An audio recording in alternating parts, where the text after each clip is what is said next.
江小宁啊，你是一个女孩子，你真应该矜持一点。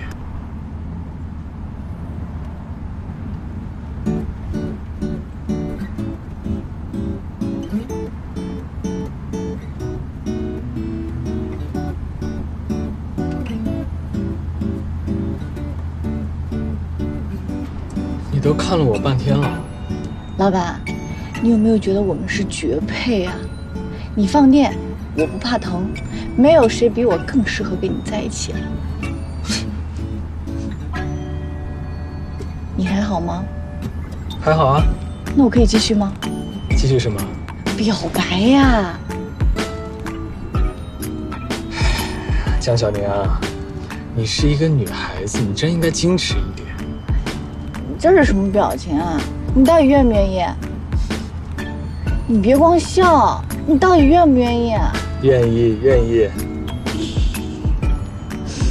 那我们现在去哪儿呀？到了你就知道了。好的。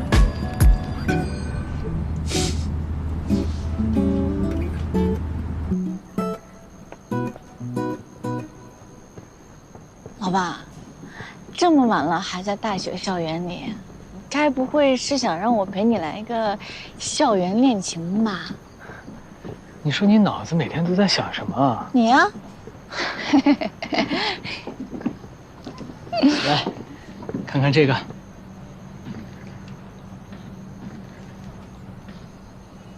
这是？这个是你爸爸留下来的。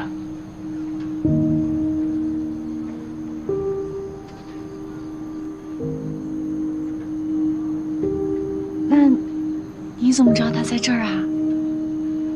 我之前看资料的时候发现这个设计师叫做姜广达，我就想着会不会是你爸爸或者重名的人，然后我就去查了人事表，发现还真的是你爸爸。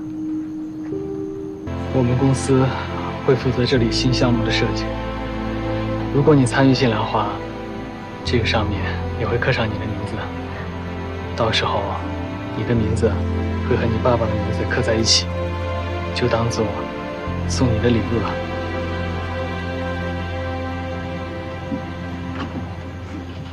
谢谢你哦。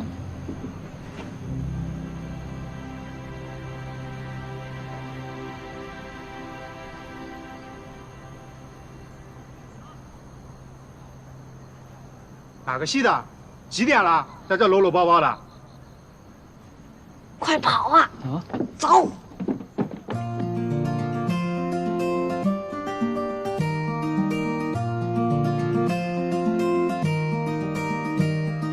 你会喜欢怎样的我啊？此刻此处真是太荒唐，仿佛看见未来的模样，原来是因为有你在我身旁。安全带坏了，拉不动啊！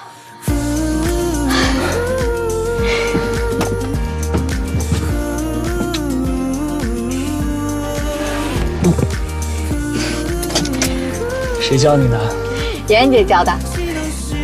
以后你不用学这些了，为什么？因为我喜欢的人是你。